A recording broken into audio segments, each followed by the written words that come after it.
Honorable Speaker, my son, Honorable Speaker, who is in St. Vincent Medical College, called me yesterday and asked me, Baba, why are these people calling you M-pigs? He asked me, Gen Zs, why are they calling parliamentarians M-pigs? And I told him, I don't know, but there is something that is wrong with us.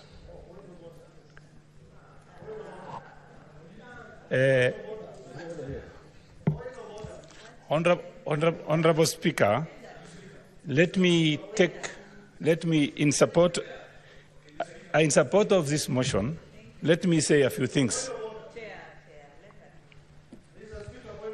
Senator Osotsi, what's your point of order? Mr. Speaker, I think we are having a very important reflection in this House. We are talking to matters of discrimination. We are talking to matter of unethical. But we are seeing the same being practiced even before our own eyes. Mr. Speaker, I came here as the first person to log in. And I'm seeing that the members are being called to contribute as we sit here and wait. Is this fair? When we are talking about fairness, we should exercise that fairness, even in this motion, Mr. Speaker. Mr. Speaker, let us follow the list that is there on the screen so that we exercise fairness. I understand leadership can be given priority. But what about people who are not in leadership and there is priority list there? Let us follow the list, Mr. Speaker, so that we demonstrate to Kenyans that indeed we are talking about fairness. Just a moment, Senator Chute. Senator Osotsi, am I to understand that by calling Senator Mohammed Chute, the chair is not following the order of debate? Because the speaker just before Senator Chute was Senator Sifuna, and he's in the leadership. And every institution, the reason why Senator Cherargei was given an opportunity was because he was next in the list, and Senator Lelengwe, who is in leadership, was not on the list. And the order of this House is that if one speaker on this side speaks, I have to give an opportunity to speakers on the other side. Senator Osotsi. And I've actually had, you know very well that your colleague, Senator Beatrice Ogola, who is the next speaker, made a special request because she is traveling. The chair has to listen to such pleas from members from time to time so that we can accommodate for them. So there is no way, Senator Osotsi, you can stand on the floor of this House and accuse the chair of being unfair. Senator Osotsi, we agreed you're going to speak after Beatrice on that side.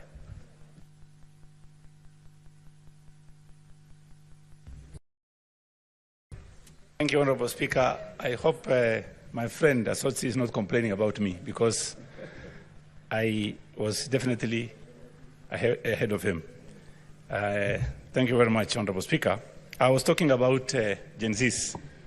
And let me take this opportunity to thank our majority leader and the minority leader. You've done something extremely, what I've never thought of, that you fought, you talked, and you represented this country, not your parties, not an individual interest. Thank you very much, and may God bless you. Having said that, Honorable Speaker, we have a problem. And the problem facing this country is huge. And Gen Zs are asking for a solution. They are not asking for discussion. What is the solution? Honorable Speaker, first of all, what is important is this. When the President discussed this issue of the finance bill, I know his intentions were very good. but the problem was communication. It was not communicated well, and that is why we are facing the problem we are facing through today. Honorable Speaker, our problem is not the issue of finance bill only. This country is rotten, rotten to the core. What is our problem? Problem is excesses, number one. You will find a minister or an MP who is well connected, goes to Harambee and contributes 20 million shillings. And he starts with 5 million. One club, 5 million. Second club, 6 million. 7, 8 million. 9, 10 million. And then 20 million.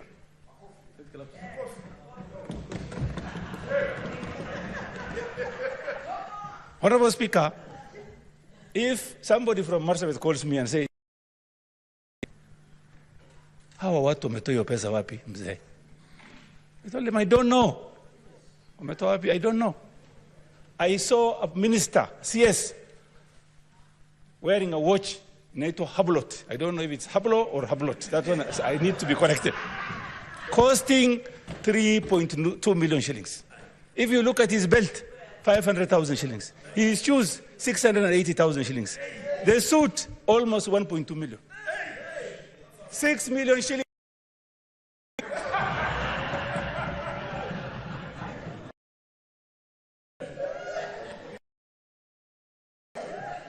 And then, if someone asks him, what says, I'll go to where your kotini says, Gen Zs have brought these issues, and we are going to face it head on. Honorable Speaker, if we want to stop corruption and excesses, we must start from the counties.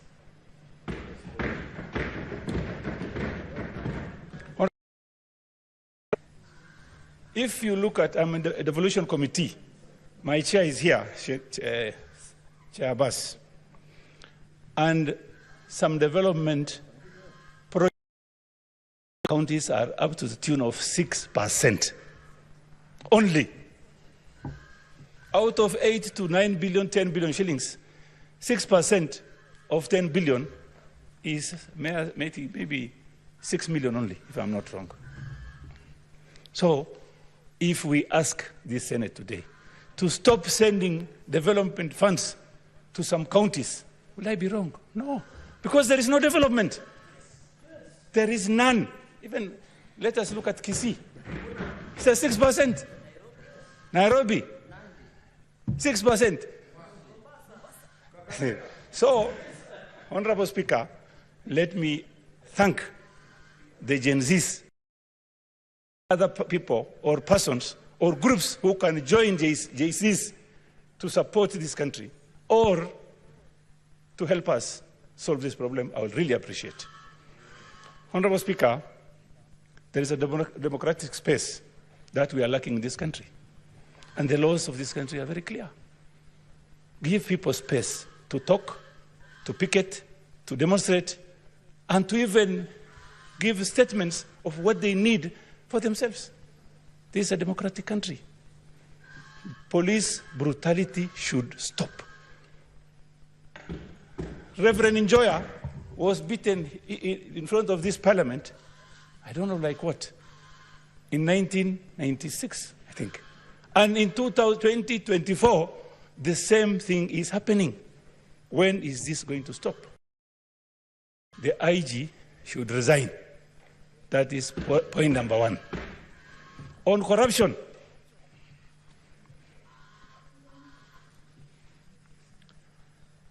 EACC,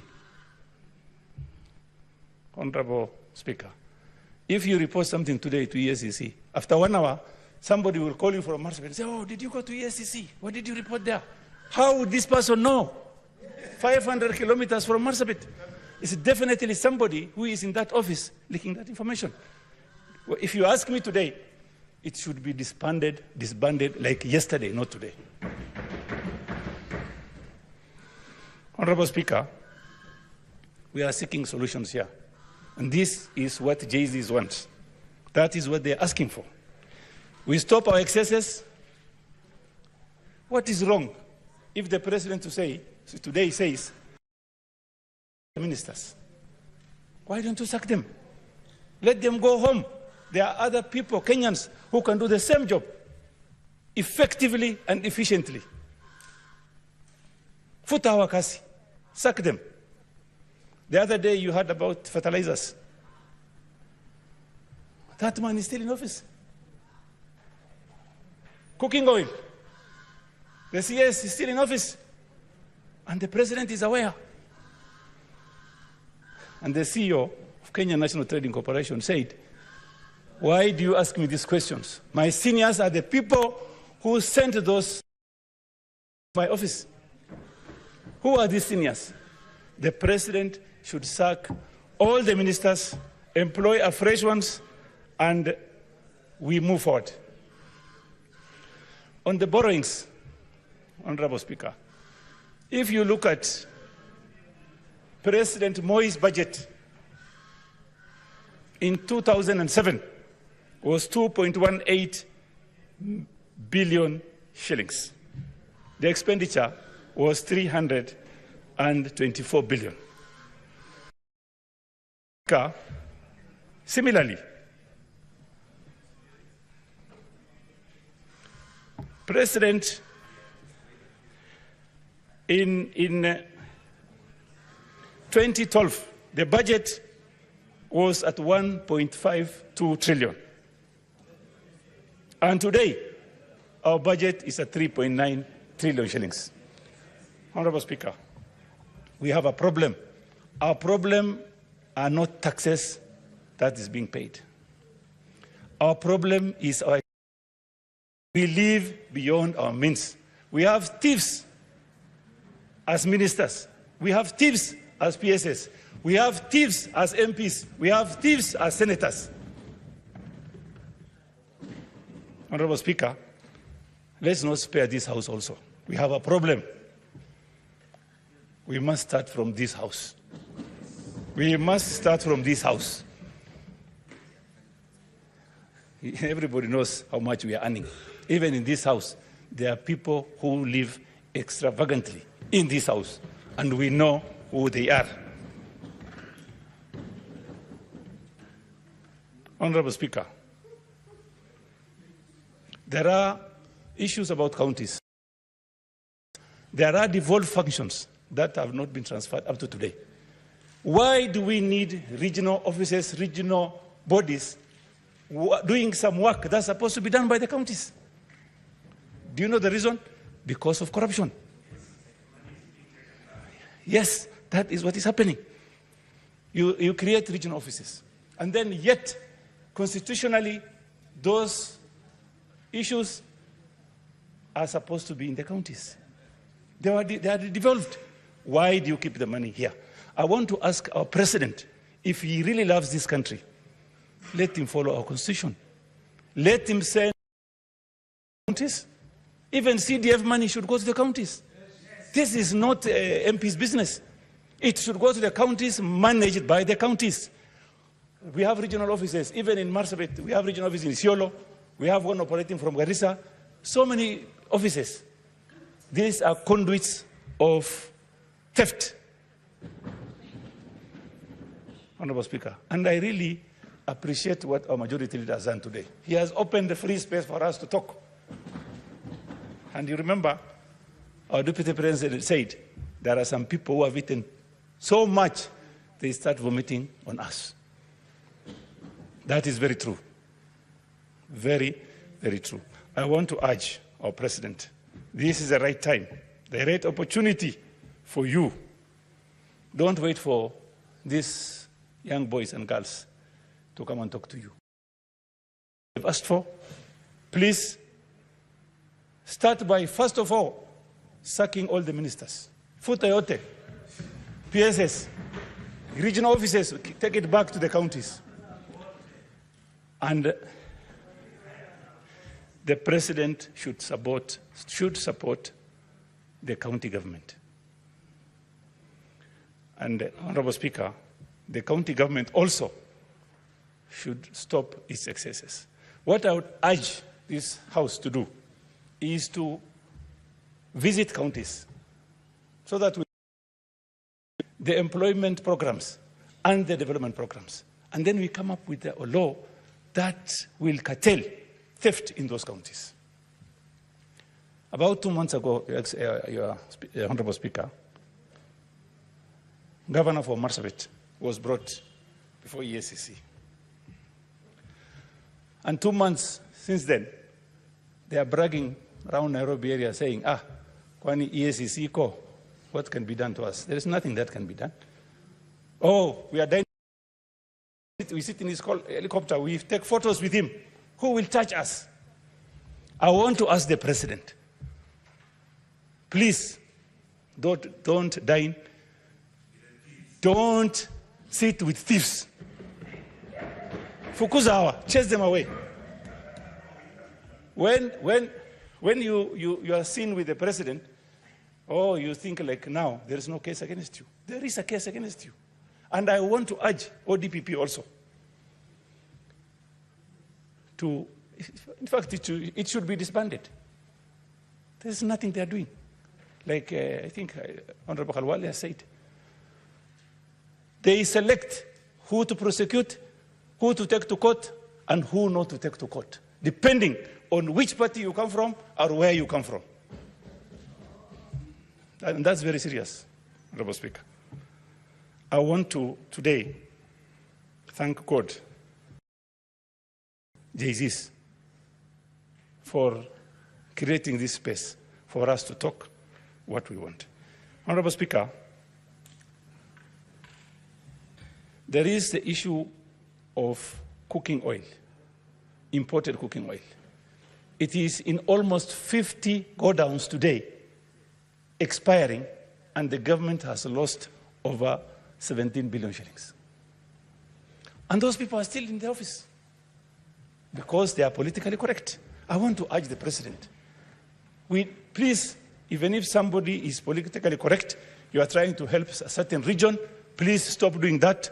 Do your work, sack all of them. Because, Honorable Speaker,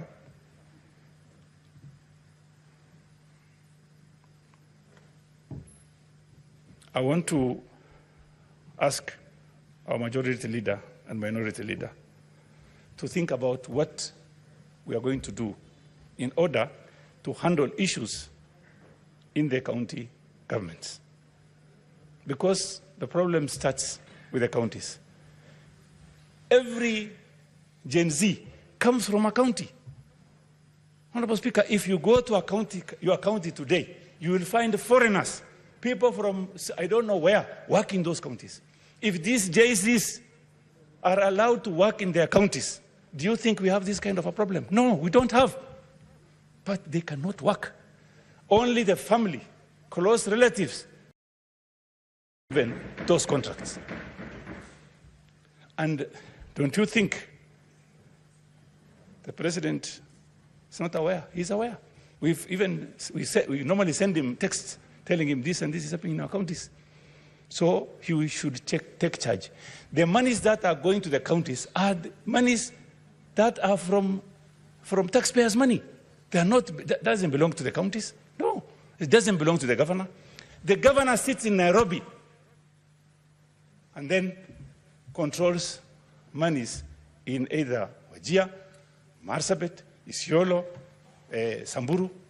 Why is this happening? What business do you have in Nairobi?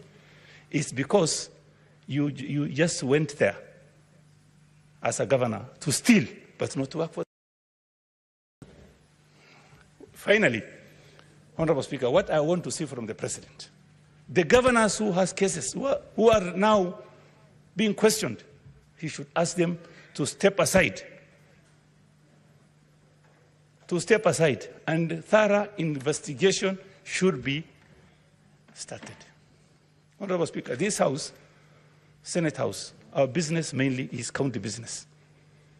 And it is constitutionally mandated to look into any business that are being handled in the counties. Are we doing that? No. not the way we are supposed to do. I will ask these distinguished senators, take time. Let's sit and have a discussion on how to tackle the most problematic counties, starting from the bottom, going up. We can have committees, special committees.